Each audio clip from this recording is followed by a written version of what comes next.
મિત્રો, ધોરણ 11 વિષય સમાજશાસ્ત્ર, પાઠ નંબર 7 સમાજશાસ્ત્રીય સંશોધન પદ્ધતિઓ. તેમાં આજે 5મા વિડિયા લેક્ચરમાં અસહભાગી નિરીક્ષણ, જે સંશોધન અભ્યાસ હેઠળના જૂથની સંશોધક પોતાની જાતને અલિપ્ત રાખીને સંશોધન પ્રશ્ન સંદર્ભે માહિતી મેળવવા નિરીક્ષણ કરે છે, તેને અસહભાગી નિરીક્ષણ કહેવાય. બીજા શબ્દોમાં એમ કહી શકાય કે સંશોધક અભ્યાસ હેઠળના જૂથમાં નિષ્ક્રિય રહી એક પ્રેક્ષકની જેમ નિરીક્ષણ કરે ત્યારે તેને અસહભાગી નિરીક્ષણ કહેવાય. જો સંશોધક પોતાની જાતને અલિપ્ત રાખે, જ્યાં સંશોધન થતું હોય પોતાના જાતનો ત્યાં ઉલ્લેખ કરતા નથી, આને અસહભાગી નિરીક્ષણ પદ્ધતિ કહેવામાં આવે છે. અને સંશોધક આમ જૂથમાં નિષ્ક્રિય રહી અને એનું નિરીક્ષણ કરે છે.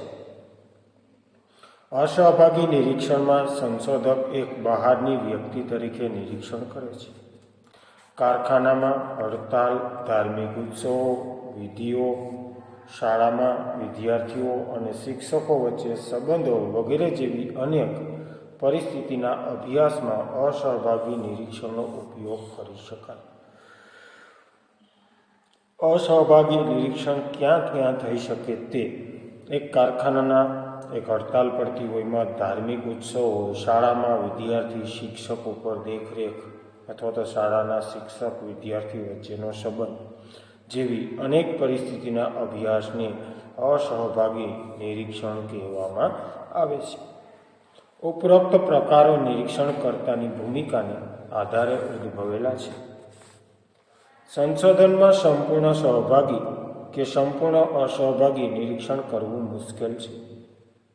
આથી સંશોધન ક્ષેત્રે સહભાગી અને અસહભાગી નિરીક્ષણના સંયોજન રૂપે અર્ધ સહભાગી નિરીક્ષણ પ્રયુક્તિ વિકસી છે, જે ઉપરોક્ત બંને નિરીક્ષણમાં રહેલી ઉણપને દૂર કરે છે.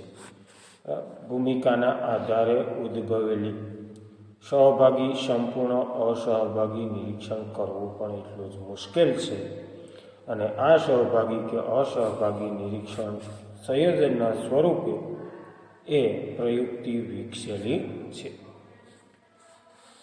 વ્યક્તિ તપાસ પદ્ધતિ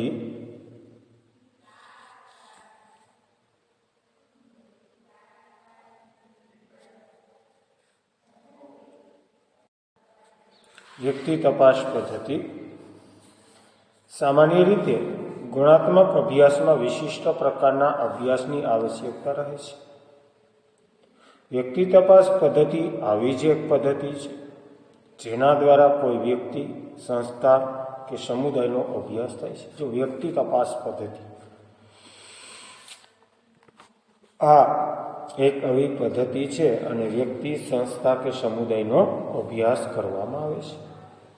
સમાજશાસ્ત્રમાં હર્બર્ટ સ્પેન્સર સૌપ્રથમ વ્યક્તિ તપાસ પદ્ધતિનો ઉપયોગ કર્યો હતો. સામાજિક સંશોધનમાં બે પ્રકારની માહિતી એકત્ર કરવામાં આવે છે, એક સંખ્યાત્મક માહિતી અને બીજું ગુણાત્મક માહિતી. હર્બર્ટ સ્પેન્સરે આ પદ્ધતિના બે પ્રકાર બતાવ્યા છે. એક છે સંખ્યાત્મક એટલે આંકડા, અને બીજું છે ગુણાત્મક એટલે એમનું મૂલ્ય. આ પૈકી ગુણાત્મક માહિતી એકત્ર કરવાની એક મહત્વની પદ્ધતિ એ વ્યક્તિ તપાસ પદ્ધતિ છે. જો વ્યક્તિ તપાસ પદ્ધતિ એક માત્ર આ ગુણાત્મકથી એક વ્યક્તિની માહિતીની ખરા અર્થનો ખ્યાલ પ્રાપ્ત થાય છે. બ્રિજેન્સના મતે વ્યક્તિ તપાસ પદ્ધતિ ગુણાત્મક વિશ્લેષણનું સ્વરૂપ છે, જેમાં વ્યક્તિ, પરિસ્થિતિ કે સંસ્થાનું ધ્યાનપૂર્વકનું સંપૂર્ણ નિરીક્ષણ કરવામાં આવે છે. સમાજશાસ્ત્રમાં માનવ જીવનની મહત્વની ઘટનાનો ગહન અભ્યાસ કરવા માટે વ્યક્તિ તપાસ પદ્ધતિનો બહોળા પ્રમાણમાં ઉપયોગ થાય છે. ટૂંકમાં વ્યક્તિ તપાસ પદ્ધતિ એટલે માત્ર કોઈ એક વ્યક્તિનો જ અભ્યાસ નહીં, પરંતુ સામાજિક એકમ તરીકે વ્યક્તિ, સંસ્થા કે સમુદાયનો અભ્યાસ. બ્રિજેન્સ અને બ્રિજેન્સના મત આપેલી વ્યાખ્યા પ્રમાણે વ્યક્તિનો તપાસ કરવો હોય તો આ ગુણાત્મક પદ્ધતિનો ઉપયોગ કરવામાં આવે છે. જે પરિસ્થિતિ છે એમનું ધ્યાનપૂર્વક નિરીક્ષણ કરવું અને સમાજની બનતી મહત્ત્વની ઘટનાનો ગહન અભ્યાસ કરવો અને એમનો ઉપયોગ આની અંદર આવરી લેવો.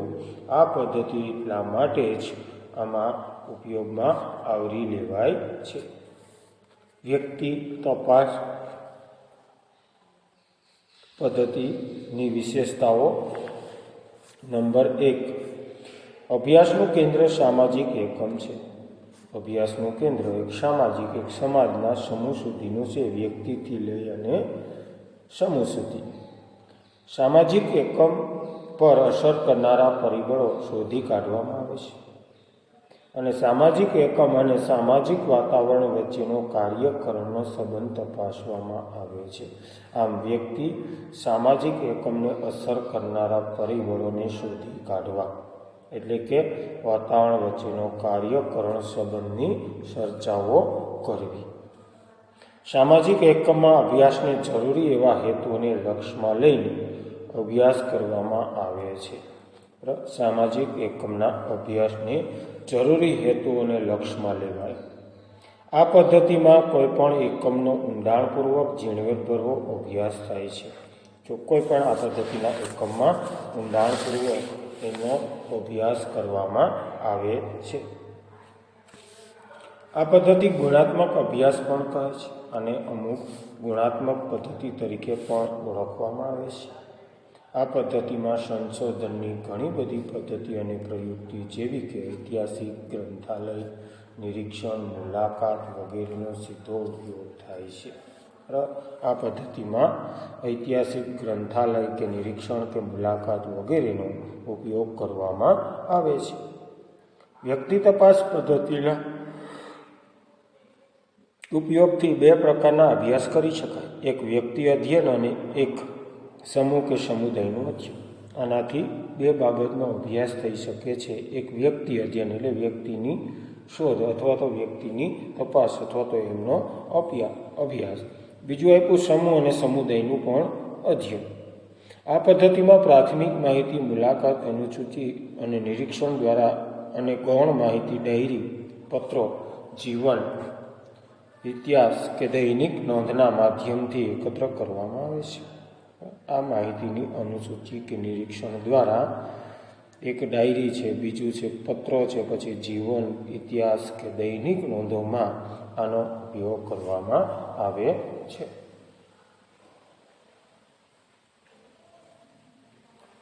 તપાસ પદ્ધતિની ઉપયોગિતા. સામાજિક એકમનો ઝીણવટભર્યો અભ્યાસ થઈ શકે છે. સમાજનો વ્યક્તિથી લઈ અને વ્યક્તિના સમાજ સુધીનો ઝીણવટભર્યો અભ્યાસ થાય છે. આ પદ્ધતિના ઉપયોગથી નથી ઉત્કલ્પના કે સિદ્ધાંત રચી શકાય છે અને આ પદ્ધતિથી કોઈ સિદ્ધાંત રચવો છે, કોઈ ઉપયોગથી નવી કોઈ ઉત્કલ્પના ઉદ્ભવવી છે તો પણ થઈ શકે છે. આ પદ્ધતિ મેળવેલ માહિતીમાંથી અન્ય પ્રકારના સંશોધનનો પ્રેરણા મળે છે. આ પદ્ધતિથી મેળવેલ માહિતીના સંશોધનથી એની પ્રેરણા પ્રાપ્ત થાય છે. સંશોધકનું જ્ઞાન સમૃદ્ધ બને છે. સંશોધક વારંવાર આવું સંશોધન કરવાથી એના જ્ઞાન ભંડોળમાં વધારો થાય છે. વ્યક્તિ તપાસ પદ્ધતિની મર્યાદાઓ પણ હોય. આ પદ્ધતિમાં જુદા જુદા સમૂહની તુલના શક્ય બનતી નથી. બરાબર, બધા જ સમુદાયની સમાજની તુલના પણ શક્ય બનતી નથી. મોટાભાગે મર્યાદિત સ્વરૂપના સંશોધનમાં તે વધુ ઉપયોગી નીવડે છે. વધુ પડતા સંશોધનમાં આનો ઉપયોગ વધુ થાય છે. વ્યક્તિ તપાસ પદ્ધતિની ઉપરોક્ત ઉપયોગિતા અને મર્યાદા હોવા છતાં અનેક નવા સંશોધન ક્ષેત્રમાં તેનો ઉપયોગ થાય છે. સમાજશાસ્ત્ર ઉપરાંત વાણિજ્ય સંચાલન, આધુનિક ગુણશાસ્ત્ર, ઇતિહાસ અને મનોવિજ્ઞાન જેવા વિષયોમાં પણ આ પદ્ધતિનો ઉપયોગ લેવાય છે. જો ઉપયોગિતા મર્યાદિત હોવા છતાં એનો ઉપયોગ થાય, પરંતુ વાણિજ્ય સંચાલનમાં, આધુનિક ગુનાશાસ્ત્રોમાં, ઇતિહાસમાં અને મનોવિજ્ઞાન જેવા વિષયની પદ્ધતિમાં ઉપયોગ કરવામાં આવે છે. ગુણાત્મક સંશોધનમાં અને સંખ્યાત્મક પ્રકારના સંશોધનમાં સમાજશાસ્ત્રમાં સંશોધનની વિવિધ પદ્ધતિ અને પ્રયુક્તિનો ઉપયોગ થાય છે, જેની માહિતી આપણે આ એકમમાં મેળવી છે. સંશોધનનો વિષય બદલાતા પ્રયુક્તિ પણ બદલવી પડે છે. સમાજની ઘટનાઓને વૈજ્ઞાનિક રીતે તપાસવા બધી પ્રયુક્તિ અને પદ્ધતિનો ઉપયોગ થાય છે. વિદ્યાર્થી મિત્રો, ગુણાત્મક સંશોધન અને સંખ્યાત્મક પ્રકારના સંશોધનની પદ્ધતિનો ઉપયોગ કરવામાં આવે છે. આ એકમની અંદર આપણે આ વ્યક્તિ તપાસ સંશોધન બાબતોની ચર્ચાઓ કરેલી છે. આમ વિદ્યાર્થી મિત્રો, આ પાઠને આપણે અહીંયા પૂર્ણ કરીએ છીએ અને અભ્યાસક્રમ અથવા તો આપણા અંતિમ પાઠ તરફ આવતા વિડીયો લેક્ચરથી એમનું પ્રયાણ કરશું.